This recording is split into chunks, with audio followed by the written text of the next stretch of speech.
എല്ലാ പ്രിയപ്പെട്ട വിദ്യാർത്ഥികൾക്കും നമ്മുടെ മറ്റൊരു എപ്പിസോഡിലേക്ക് സ്വാഗതം. നിങ്ങൾക്ക് 8ാമത്തെ ചാപ്റ്റർ, അതായത് സോളിഡ്സ് എന്നൊരു ചാപ്റ്റർ, അതിൽ നേരത്തെ കുറച്ച് ക്വസ്റ്റ്യൻസ് ഒക്കെ ചെയ്തിട്ടുണ്ട്. ഇത് ബാക്കി ക്വസ്റ്റ്യൻ നമുക്ക് ചെയ്യാം. നമുക്ക് ഇന്ന് എടുക്കേണ്ട പേജ് നമ്പർ, ഞാൻ എപ്പോഴും പറയുമ്പോൾ ടെസ്റ്റ് എടുക്കുക. ആ ടെസ്റ്റിലെ പേജ് നമ്പർ എന്ന് പറയുക പേജ് നമ്പർ 195 ആണ്. Page number 195. അല്ല, ഒന്നാമത്തെ ക്വസ്റ്റ്യൻ നമുക്ക് നോക്കാം. ആയിക്കോളൂ. What is the volume of a square pyramid of base edge 10 cm and slant height 15 cm? ഇവിടെ കണ്ടുപിടിക്കേണ്ടത് ഒരു സോളിഡിൻ്റെ എന്താണ് കണ്ടുപിടിക്കേണ്ടത്? വോളിയമാണ് കണ്ടുപിടിക്കേണ്ടത്. അതിനിവിടെ തന്നിരിക്കുന്ന രണ്ട് പോയിന്റുകൾ എന്ന് പറയുന്നത് എന്തൊക്കെയാണ്? ഒന്ന് അതിൻ്റെ ബേസ് എഡ്ജ് തന്നിട്ടുണ്ട്, മറ്റത് എന്താണ് അതിൻ്റെ സ്ലാൻഡ് ഹൈറ്റ്. ബേസ് എഡ്ജും സ്ലാൻഡ് ഹൈറ്റ്. എന്താണ് ബേസ് എഡ്ജ്? ബേസ് എഡ്ജ് ഇതാണ് എ അല്ലേ? എ എത്ര പറഞ്ഞിരിക്കുന്നു? ബേസ് എഡ്ജ് എത്ര പറഞ്ഞിരിക്കുന്നത്? 10 സെൻറ്റിമീറ്റർ. Base edge 10 centimetre. ഈ സ്ലാൻഡ് ഹൈറ്റ് പറഞ്ഞിട്ടുണ്ട്. സ്ലാൻഡ് ഹൈറ്റ് എത്രയാണ്? 15 സെൻറ്റിമീറ്റേഴ്സ്. സ്ലാൻഡ് ഹൈറ്റ് എത്ര? 15 സെൻറ്റിമീറ്റേഴ്സ്. 15. ഒരു സ്ക്വയർ പിരമിഡിൻ്റെ വോളിയം കണ്ടുപിടിക്കാനുള്ള ഫോർമുല V = എന്താണ്? 1/3 A²H. വോളിയം അതാണ് V. ഞാനിവിടെ എഴുതുകയാണ്. V = എന്താണ്? 1/3 A²H. എന്താണ് എ എന്ന് പറയുന്നത്? അതിൻ്റെ ബേസ് അല്ലേ? Base എഡ്ജാണ് A. എച്ച് എന്താണ്? അതിൻ്റെ ഹൈറ്റ്. എയും എച്ചും. ഇവിടെ എന്തൊക്കെയുള്ളത്? എയും എല്ലുമാണ്. അപ്പോൾ എന്ത് കണ്ടുപിടിക്കണം? ഹൈറ്റ് കണ്ടുപിടിക്കുക, എച്ച് കണ്ടുപിടിക്കുക, അതിൻ്റെ ഹൈറ്റ് കാണണം. H = സ്ക്വയർ ഓഫ് ഫോർമുല എന്താണ്? L² - A/2 the whole square. L കണ്ടുപിടിക്കുക, എച്ച് കണ്ടുപിടിക്കാനുള്ള ഫോർമുല എന്താണ്? Square of L² - A/2 the whole square. L ഇവിടെ എത്രയാണ്? L 15 square. 15 square minus A. A ഇവിടെ എത്ര? 10/2 the whole square is equal to square of 15 square minus 10/2 എന്താണ്? 5 square is equal to square of 225 minus 25 is equal to square of 200. മനസ്സിലായല്ലോ? സിമ്പിളാണ്. ശ്രദ്ധിക്കേണ്ടത് എയും എല്ലുമാണ് തന്നിരിക്കുന്നത്. എ എന്ന് പറയുന്നതാണ് അതിൻ്റെ ബേസ് എഡ്ജ്. എന്താണ്? പാദവക്ക്. എൽ എന്ന് പറയുന്നത് അതിൻ്റെ പാർശ്വലിതിയാണ്, അതിൻ്റെ ചരിവ് ഉയരമാണ്. എന്താണ്? എൽ എന്താണ്? അതിൻ്റെ ചരിവ് ഉയരം. അപ്പോൾ അതിൻ്റെ ഉയരം കണ്ടുപിടിക്കാനുള്ള ഫോർമുലയാണ് സ്ക്വയർ ഓഫ് എന്താണ്? L² - A/2 the whole square. ഇവിടെ എല്ലിന് വരുന്നത് കൊടുക്കുക, 15 കൊടുത്തു. എക്ക് വരുന്നത് കൊടുത്തു, 10 കൊടുത്തു. 10/2 കണ്ടോ? 15 സ്ക്വയർ മൈനസ് 5 സ്ക്വയർ. 10/2 എന്താണ്? 5. അപ്പോൾ 5 സ്ക്വയർ. 15 സ്ക്വയർ എന്താണ്? 15 × 15 225 മൈനസ് 5 സ്ക്വയർ എന്താണ്? 25. അപ്പോൾ ഇതിൻ്റെ ഡിഫറൻസ് എത്രയാണ്? 200. ഇനി 200 എന്ന് പറയുന്നത് എന്തല്ല? ഒരു പെർഫെക്റ്റ് സ്ക്വയർ അല്ല. 200 എന്തല്ല? ഒരു പെർഫെക്റ്റ് സ്ക്വയർ അല്ല. അപ്പോൾ അതിൻ്റെ റൂട്ട് കണ്ടുപിടിക്കാൻ പ്രയാസമാണ്. അപ്പോൾ അതിനെ ഫാക്ടറൈസ് ചെയ്യണം. 200നെ നമ്മൾ ഫാക്ടറൈസ് ചെയ്യാം. 100 പിന്നെ എത്രയാണ്? 2 കൊണ്ട് 50, പിന്നെ 2 കൊണ്ട് 25, പിന്നെ 5. ഇവിടെ ശ്രദ്ധിക്കാനുള്ളത് 2 5 നിന്ന് നമ്മൾ ഒരു 5 എടുത്തു. ഇവിടെ 2 2 നിന്ന് ഒരു 2 എടുത്തു. ജോഡി ഇല്ലാത്തതിനെ നമ്മൾ എന്ത് ചെയ്തു? റൂട്ടിനകത്താക്കി. അപ്പോൾ ഇവിടുത്തെ ആൻസർ 2 × 5 × 2 എന്നാണ്. √2 ആണ്. 2 × 5 × √2. അപ്പോൾ 2 × 5 എത്ര? 10 √2 സെൻറ്റിമീറ്റർ ആണ്. ഏത്? ഈ പറഞ്ഞിട്ടുള്ള സ്ക്വയർ പിരമിഡിൻ്റെ ഹൈറ്റ് എന്ന് പറയുന്നത്. ഹൈറ്റ് എത്രയാണ് പറഞ്ഞിരിക്കുന്നത്? 10 √2 സെൻറ്റിമീറ്റർ. മനസ്സിലായല്ലോ? ഇവിടെ എന്താണ് എങ്ങനെയാണ് കണ്ടുപിടിക്കേണ്ടത്? എ എന്ന് പറയുന്നത് ബേസ് എഡ്ജാണ്. ബേസ് എഡ്ജ് ഒരു സ്ക്വയർ പിരമിഡിൻ്റെ ബേസ് എഡ്ജാണ് 10 സെൻറ്റിമീറ്റർ. എന്താണ്? 15 സെൻറ്റിമീറ്റർ. ഇനി H = square of L² minus എന്താണ്? A/2 the whole square is equal to L. എല്ലിന് വരുന്നത് കൊടുത്തു 15 സ്ക്വയർ മൈനസ് എക്ക് വരുന്നത് കൊടുത്തു 10/2 the whole square is equal to square of 15 square minus 10/2 the whole square. 10/2 എന്താണ്? 5 സ്ക്വയർ. ഇനി 15 സ്ക്വയർ ഈസ് ഈക്വൽ ടു എന്താണ്? 15 സ്ക്വയർ എന്ന് പറഞ്ഞാൽ 15 × 15 ആണ്. 5 സ്ക്വയർ 5 × 5. അപ്പോൾ 15 × 15 25 മൈനസ് 5 സ്ക്വയർ എന്താണ്? 25. അതിൻ്റെ ഡിഫറൻസ് എത്രയാണ്? എത്ര? 200. അപ്പോൾ √200. പിന്നെ 200 എന്ന് പറയുന്ന ഒരു പട്ട. അതുകൊണ്ട് നമ്മൾ എന്ത് ചെയ്യുക? ഇതിനെ ഇങ്ങനെ ഫാക്ടറൈസ് ചെയ്യണം. കണ്ടോ? അറിയാലോ? ഫാക്ടറൈസേഷൻ അറിയാലോ? ഇങ്ങനെ ഘടകങ്ങളാക്കിയിട്ട് അതിൻ്റെ റൂട്ട് കണ്ടുപിടിക്കുക. 2 5 നിന്ന് ഒരു 5 എടുത്തു. 2 2 നിന്ന് ഒരു 2 എടുത്തു. പേരില്ലാത്തതിനെ എന്ത് കൊടുത്തു? റൂട്ടിനകത്താക്കിയിട്ട് 2 × 5 10 √2. അതാണ് അതിൻ്റെ ആൻസർ. അപ്പോൾ നമുക്കിവിടെ എന്തു മാത്രമേ കിട്ടിയിട്ടുള്ളൂ? അതിൻ്റെ ഹൈറ്റ് മാത്രമേ നമ്മൾ കണ്ടുപിടിച്ചുള്ളൂ. ഇനി എന്ത് കണ്ടുപിടിക്കണം? വോളിയം. അപ്പോൾ വോളിയത്തിൻ്റെ ഫോർമുല എഴുതിയിട്ടുണ്ട്. V = അല്ലേ? വോളിയം കണ്ടുപിടിക്കാനുള്ള ഫോർമുല എന്താണ്? വോളിയം കണ്ടുപിടിക്കാനുള്ള ഫോർമുല ഏതാണ്? വി അല്ലേ?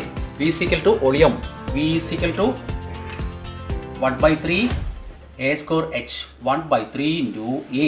ഇവിടെ എത്ര പറഞ്ഞിരിക്കുന്നു? 10 അല്ലേ? 10 എത്ര പ്രാവശ്യം എഴുതണം? 2 പ്രാവശ്യം. 10 ഇൻറ്റു ഹൈറ്റ്. ഹൈറ്റ് നമുക്കിവിടെ എത്ര കിട്ടിയത്? 10√2.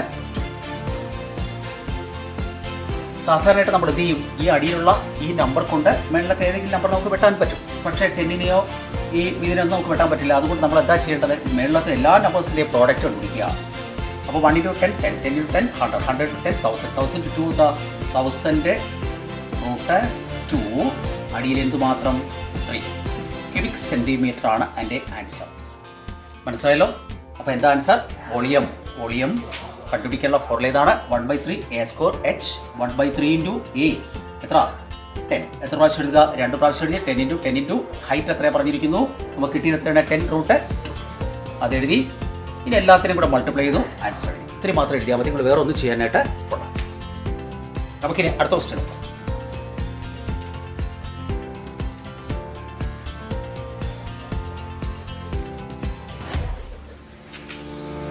ഓക്കെ, അപ്പോൾ ഇതെല്ലാവർക്കും മനസ്സിലായി എന്ന് വിശ്വസിക്കുന്നു. നമുക്ക് അടുത്ത ക്വസ്റ്റ്യൻ കിടക്കാം അല്ലേ? Okay, two square pyramids have the same volume.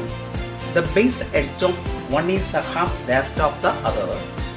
How many times the height of the second pyramid is the height of the first? എന്നാണ്. 2 square pyramids have the same volume. അപ്പോൾ 2 സ്ക്വയർ പിരമിഡിന് എന്തുകൊണ്ട്? തുല്യമായിട്ടുള്ള വ്യാപ്തമുണ്ട്. 2 square pyramid അല്ലേ? അപ്പോൾ ഒന്നാമത്തെ volume രണ്ടാമത്തെ volume എന്താണ്? Equal ആണ്. ഇനി അടുത്ത് പറഞ്ഞിരിക്കുന്നത് the base edge of one is half that of the other. അത്ര മാത്രമേ പറഞ്ഞിട്ടുള്ളൂ. അപ്പോൾ വോളിയത്തിൻ്റെ ഫോർമുല ആദ്യം എഴുതുക.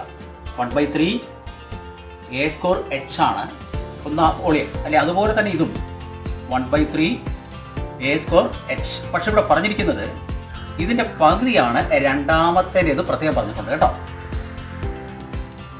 അപ്പോൾ അതുകൊണ്ട് നമുക്ക് ഇങ്ങനെ കിട്ടുക. മനസ്സിലായല്ലോ? 1/3 എ സ്ക്വയർ എച്ച്. ഇത് ഒന്നാമത്തെ എ, ഇത് രണ്ടാമത്തെ എ അവിടെ എഴുതി കഴിഞ്ഞു. ഇനി അവിടെ തെറ്റാതിരിക്കാം. ഓട്ടെ, ഇത് ഒന്നാമത്തെ ഹൈറ്റ്, ഇത് രണ്ടാമത്തെ ഹൈറ്റ്. നമുക്ക് അതാണ് കണ്ടുപിടിക്കേണ്ടത്. അപ്പോൾ വേറെ ഒന്ന് മാർക്ക് ചെയ്യേണ്ട H1 H2. ഇത് ഒന്നാമത്തെ ഹൈറ്റ്, ഇത് രണ്ടാമത്തെ ഹൈറ്റ്. അപ്പോൾ ഇതെല്ലാം ഇങ്ങനെ എഴുതി വയ്ക്കാം. ഇനി അടുത്ത് നമ്മൾ ചെയ്യേണ്ടത്, ഇവിടെ ക്വസ്റ്റ്യനിൽ ചോദിച്ചിരിക്കുന്നത് എന്താണ്? How many times the height of the second pyramid of the height of the first. അപ്പോൾ രണ്ടാമത്തെ പിരമിഡിൻ്റെ ഹൈറ്റ് ഒന്നാമത്തെ പിരമിഡിൻ്റെ എത്ര ടൈംസ് എന്നാണ് ചോദിച്ചിരിക്കുന്നത് കേട്ടോ.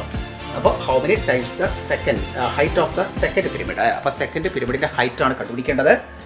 ഏതിനേക്കാൾ height is the height of the first. ഏതിൻ്റെ ഒന്നാമത്തെ പിരമിഡിൻ്റെ ഹൈറ്റിനേക്കാൾ എത്ര മടങ്ങാണ് രണ്ടാമത്തെ നോക്കാം. അപ്പോൾ ഇങ്ങനെ എഴുതി വെച്ചു. ഇനി അടുത്ത് 1/3 ഇൻറ്റു എ സ്ക്വയർ അങ്ങനെ തന്നെ എഴുതി ഇൻറ്റു H1 അങ്ങനെ തന്നെ എഴുതണം. 1/3 into A square by 2 the whole square ആണ്.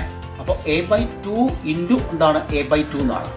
എ ഇൻറ്റു എ എന്താണ്? A square. 2 ഇൻറ്റു 2 എന്താണ്? 4. അപ്പോൾ ഇവിടെ എന്താ പറയേണ്ടത്?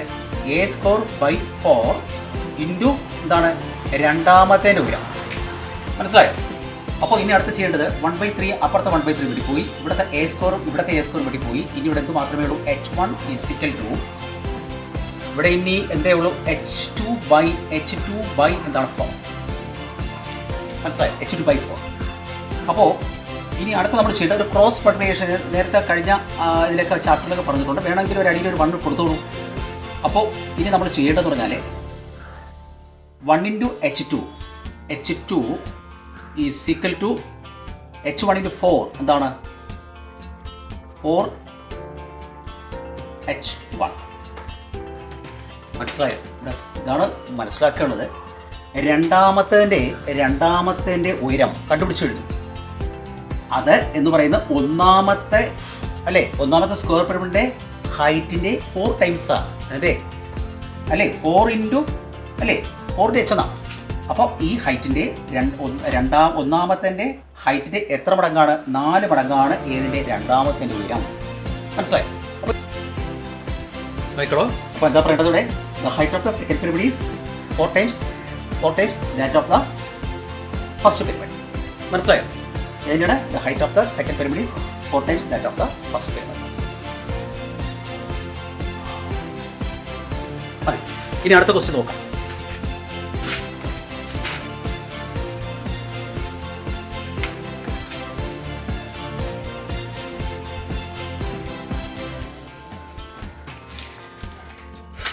നോക്കിക്കോളൂ, അതിലെ മൂന്നാമത്തെ ക്വസ്റ്റ്യനാണ്. നല്ല ക്വസ്റ്റ്യനാണ്, ശ്രദ്ധിക്കുക. The base edge of A 2 square pyramids are in the ratio 1:2. മിക്ക പബ്ലിക് എക്സാമിന് ചോദിച്ചിട്ടുള്ള ചോദ്യമാണ്. ഈ ടൈപ്പ് ക്വസ്റ്റ്യൻസ് ഒക്കെ വന്നിട്ടുണ്ട്. അപ്പോൾ അത് ശ്രദ്ധിക്കാം. എന്താണ് question? The base edges of A 2 square pyramids are in the ratio 1:2. അതിൻ്റെ ബേസ് എഡ്ജസിൻ്റെ റേഷ്യോ ആണ് പറഞ്ഞിരിക്കുന്നത്.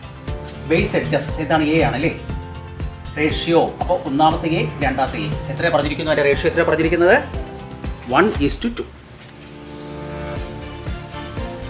മനസ്സിലായി? അപ്പോൾ 1:2 എന്ന് പറയുമ്പോഴേ ഇതിൻ്റെ 1 ആണെങ്കിൽ ഇതിൻ്റെ അത് 2, അപ്പോൾ ഇതിൻ്റെ 2 ആണെങ്കിൽ ഇതിൻ്റെ അതാണ് 4, ഇവിടെ 6 ആണെങ്കിൽ ഇവിടെ 12. അതാണ് 1:2 എന്ന് പറയുന്നത്. അതിൻ്റെ ഡബിളാണ്. ഇനി പറഞ്ഞിരിക്കുന്നത് and their heights are ratio 1:3. അതിൻ്റെ ഹൈറ്റുകളുടെ റേഷ്യോ ഒന്നാമത്തിൻ്റെ രണ്ടാമത്തിൻ്റെ എത്രയെ? 1:3 ആണ്. മറ്റേത് 1:2, ഇതെന്താണ്? 1:3. The volume of the first is എത്ര? 1 ക്യൂബിക് സെൻറ്റിമീറ്റർ. അപ്പോൾ ഒന്നാമത്തിൻ്റെ വോളിയം തന്നിട്ടുണ്ട്. ഒന്നാമത്തിൻ്റെ വോളിയം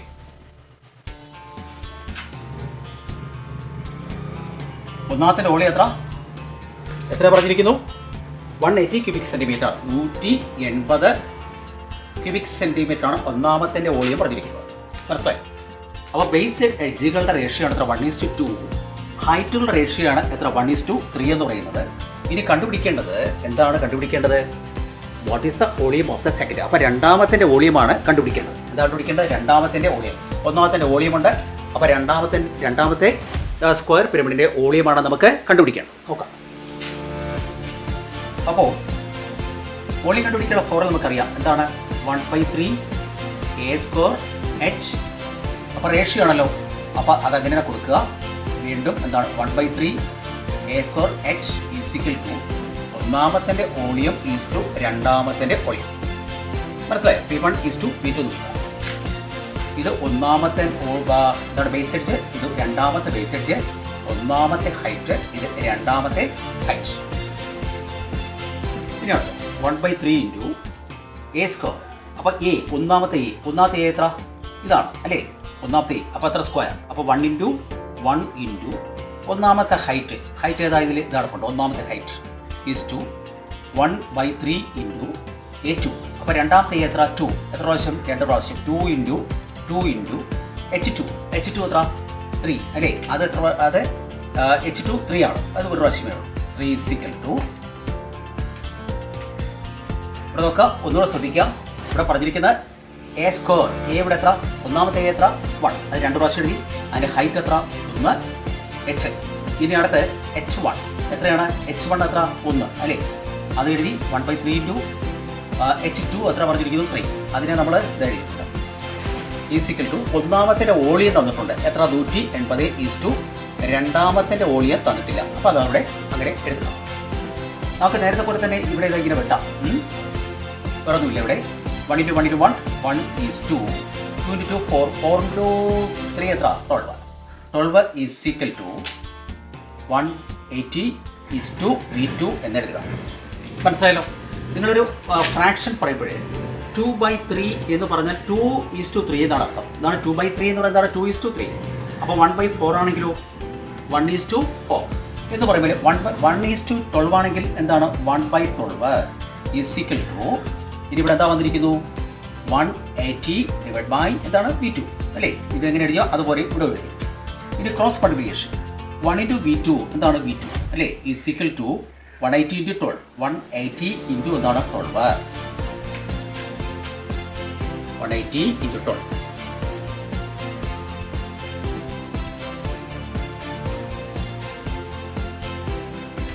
എത്ര ആൻസർ? 216 ക്യൂബിക് സെൻറ്റിമീറ്റർ ആണ് എൻ്റെ ആൻസർ. 2160 ക്യൂബിക് സെൻറ്റിമീറ്റർ ആണ് രണ്ടാമത്തെ വോളിയം എന്ന് പറഞ്ഞു. മനസ്സിലായല്ലോ? പബ്ലിക് എക്സാമിന് മിക്കവാറും നിങ്ങൾക്ക് ഇത്തരം ഒരു ക്വസ്റ്റ്യൻ നിങ്ങൾക്ക് പ്രതീക്ഷിക്കാം. അതുകൊണ്ട് നന്നായിട്ട് ഇത് പഠിച്ചു വയ്ക്കുക കേട്ടോ. ഇത് മനസ്സിലായല്ലോ? എന്താണ്? ഒന്നാമത്തെ സ്ക്വയർ പിരമിഡിൻ്റെ ബേസ് എഡ്ജും രണ്ടാമത്തെ സ്ക്വയർ പിരമിഡിൻ്റെ ബേസ് എഡ്ജ് തമ്മിലുള്ള റേഷ്യോ ആണ് 1:2. അവരുടെ ഹൈറ്റിലുള്ള റേഷ്യോ ആണ് എത്ര? 1:3. പിന്നെ അടുത്ത് വോളിയം പറഞ്ഞിട്ടുണ്ട്. ഒന്നാമത്തെ വോളിയം തന്നിട്ടുണ്ട്. പിന്നെ ഇതെല്ലാം വെച്ചിട്ട് എന്ത് ചെയ്യാം? ഇങ്ങനെ രണ്ടാമത്തെ വോളിയം നമുക്ക് ഇങ്ങനെ കണ്ടുപിടിക്കാൻ കഴിയും. മനസ്സിലായല്ലോ? അപ്പോൾ ഇതും പിടികിട്ടിയല്ലോ അല്ലേ? മനസ്സിലായി അല്ലേ? എല്ലാവർക്കും ബൈ. Thank you.